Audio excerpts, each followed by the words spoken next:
Hello everyone, welcome to your English class. Dear students, today we will do the explanation of lesson 11, simple present tense, exercise A and B. Exercise A. Let's read what's written in the question. Complete these sentences with the simple present tense form of the verbs in the bracket. In this question it's written, जो भी verb आपको bracket के अंदर दिया गया है वो अपनी बेस फॉर्म में है एट प्रेजेंट। आपको उसे सिंपल प्रेजेंट टेंस फॉर्म जो होती है वर्ब की उसमें चेंज करना है। मैं अपनी लास्ट वीडियो में आपको बता चुकी हूँ कि किस तरीके से सिंपल प्रेजेंट टेंसेस में वर्ब में एस या ई एस ऐड किया जाता है या आई ई एस किस तरीके से ऐड किया जाता है। Now let's start doing the exercise. Sentence number 1. Megha watches this show every Sunday. यहाँ पर हमने जो हमें ऑलरेडी सॉल्व करके दिया गया है इसमें वॉचेस क्यों लिखा है? यस, इसलिए लिखा है क्योंकि ये जो वर्ब है ये सी एच पर एंड कर रहा है। हमने पढ़ा था कि जब कभी भी वर्ब सी एच पर या एस एच पर या एस पर एंड होगा तो हमें उसमें ई एस ऐड करना पड़ेगा सिंगुलर सब्जेक्ट के साथ लिखने के लिए।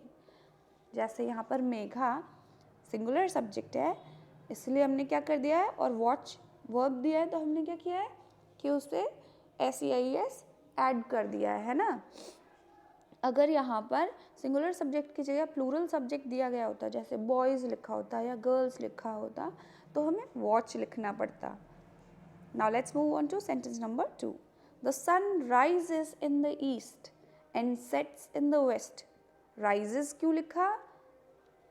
Yes, क्योंकि sun singular subject है, rise verb है और क्योंकि हम simple present tense कर रहे हैं और वो भी affirmative वाले, तो affirmative sentences में हम क्या करते हैं कि वो सिंगुलर सब्जेक्ट होने पर वर्ब में एस या ई एस ऐड करते हैं।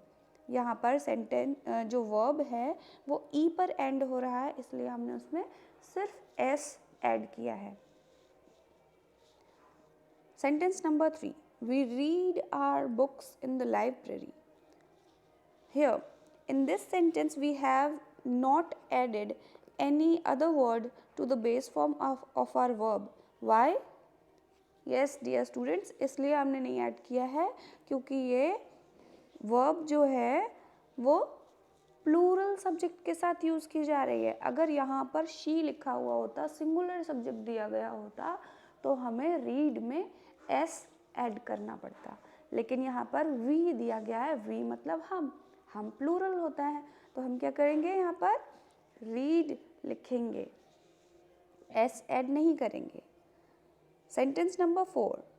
The man plays the flute very well. Play में हमने क्या ऐड किया? S ऐड किया। Plays क्यों? क्योंकि the man singular subject है। अब आप सोच रहे होंगे कि y से एंड हो रहा है तो हमने उसमें s क्यों ऐड किया? y को चेंज करके ies क्यों नहीं किया? Well dear students, I'll tell you. But before that, we'll discuss sentence number 5. The bus conductor replies very slowly. Dear students, let's notice the difference between both these spellings. यहाँ पर जो sentence number 4 का जो verb दिया गया है play, उसमें PLAY, Y लगने से पहले एक वोवल साउंड दिया गया है। और सेंटेंस नंबर 5 में जो वर्ब दिया गया है रिप्लाई, रिप्लाई में REPLY रिप्लाई दिया गया है। वाई से पहले क्या है? कॉन्सोनेंट साउंड है। जब कभी भी वोवल साउंड दिया गया हो सेकेंड लास्ट पोजीशन पर और फिर वाई लिखा हो तो हम सिर्फ एस ऐड करते हैं, और अगर वाई से पहले कोई कॉन्सोनेंट साउंड दिया जा रहा है तो हमें क्या ऐड करना पड़ेगा? IES, right. इसीलिए हमने फोर्थ वाले सेंटेंस में सिंगुलर सब्जेक्ट होने पर प्लेज एस जोड़ा है, और फिफ्थ सेंटेंस में द बस कंडक्टर, ये भी सिंगुलर सब्जेक्ट है, लेकिन हमने रिप्लाई में वाई को हटाकर आई ई एस जोड़ा है। समझ गए आप सभी? Good. The fox jumps over the fence, क्यों हमने यहाँ पे एस क्यों जोड़ा, ई एस क्यों नहीं जोड़ा? यस, इसलिए नहीं जोड़ा क्योंकि ये जो वर्ब है ये ना तो एस पर एंड हो रहा है, ना एस एच पर एंड हो रहा है, ना सी एच पर एंड हो रहा है, और ना ही तो एक्स पर एंड हो रहा है। ये स्टूडेंट्स, अगर कोई भी ऐसा वर्ड होता है जो एस एच पर, एस पर, डबल एस पर या सी एच पर एंड करता है तो हम उसमें क्या करते हैं, ई एस ऐड करते हैं। लेकिन इसके इसको छोड़ के, ये जो मैंने आपको बताया, इस कंडीशन को छोड़कर अगर कोई दूसरी कंडीशन होती है जैसे कि जंप, JUMP, लास्ट में एस या e s, sorry c h, ऐसे तो कुछ नहीं दिया गया है, इसलिए हमने उसमें क्या किया, सिर्फ एस जोड़ा। The girls dash for a walk, girls, यहाँ पर क्या लिखा है, गर्ल्स, प्लूरल सब्जेक्ट दिया गया है, तो हमने क्या किया, वर्ब को बेस फॉर्म में ही रखा, गो को गो ही रखा गया है। जैसे सेंटेंस नंबर 3 में रीड को रीड रखा गया था क्योंकि वी प्लूरल था, इसी तरीके से गर्ल्स भी प्लूरल है, तो हमने गो को गो ही रखा है और वहाँ लिख दिया है।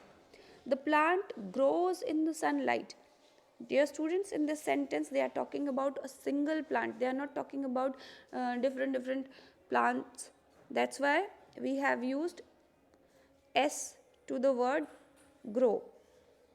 The shop sells notebooks and pens, यहाँ पर एक शॉप के बारे में बात करें इसीलिए सेल में एस जोड़ा गया है, सेल्स वर्ब का यूज़ कर रहे हैं हम।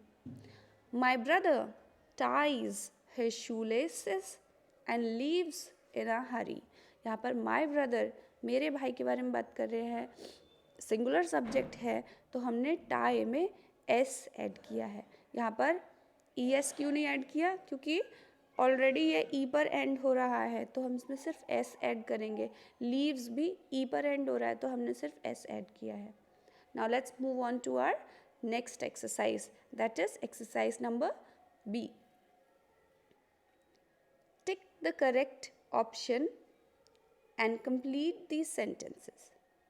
First sentence, the children visit or visits the zoo, यहाँ पर बोल रहे हैं चिल्ड्रन विजिट करते हैं या विजिट्स करते हैं जू को। अब क्योंकि चिल्ड्रन है, प्लूरल सब्जेक्ट है, तो इसी वजह से हमें ऑलरेडी क्या करके टिक दिया गया है, विजिट टिक करके दिया गया है। शी क्या है, सिंगुलर सब्जेक्ट है, तो सब्जेक्ट के अकॉर्डिंग हमें क्या करना पड़ेगा, वर्ब में एस या ई एस ऐड करना पड़ेगा, इसलिए हमने क्या किया, she makes breakfast on Sunday लिखा है, मेक्स पर टिक किया गया है। The policeman catches the thief, policeman catches क्यों लिख रहे हैं हम, क्योंकि पुलिसमैन सिंगुलर सब पुलिसमैन के बारे में बात कर रहे हैं, प्लूरल के बारे में बात नहीं कर रहे हैं, इसलिए कैचेज पर टिक कर रहे हैं हम। जैनिस टेक या takes her medicine after lunch, takes, Janice क्या है, सिंगुलर सब्जेक्ट है, इसीलिए हमने क्या किया, टेक्स पर टिक किया है। द फिशरमैन रो या rows, row correct, why, because fisherman is a plural subject. MEN man, ये जो है मैन लिखा है MEN मैन, ये किसको डिनोट करता है, यस प्लूरल्स को डिनोट करता है, इसीलिए फिशरमैन क्या है, प्लूरल है।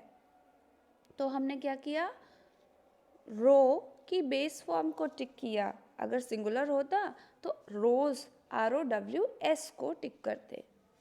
द बॉय फिश या फिशेस इन द रिवर, या dear students you must be thinking that fishes तो होता नहीं है, तो फिशेस कैसे लिखा है, फिशेस क्यों लिखा है, क्योंकि ये यहाँ पर एक वर्ब की तरह यूज़ किया गया है।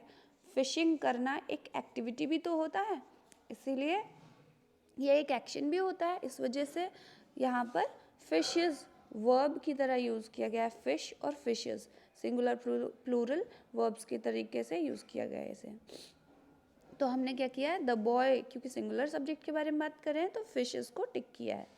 वी ग्रीट या greets are principal in the assembly, we लिखा है, वी सिंगुलर है या प्लूरल, प्लूरल है, इसीलिए हमने क्या किया, ग्रीट को टिक किया है।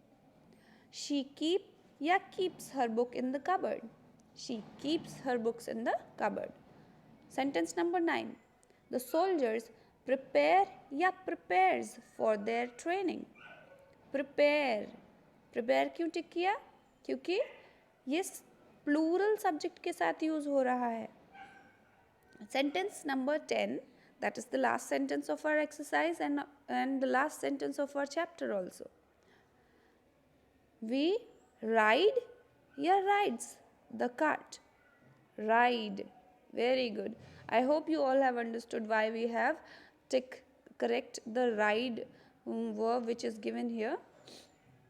Yes, because we क्या होता है, प्लूरल सब्जेक्ट होता है, इसीलिए हमने क्या किया, राइड बेस फॉर्म को टिक किया है। अगर सब्जेक्ट सिंगुलर होता तो हम क्या करते, राइड्स को टिक करते। I hope you all have understood this exercise, why we have selected verbs with s and s or es, or why we have not selected verbs with s or es. Dear students, complete your exercise in your books and copies both. Thank you and have a good day.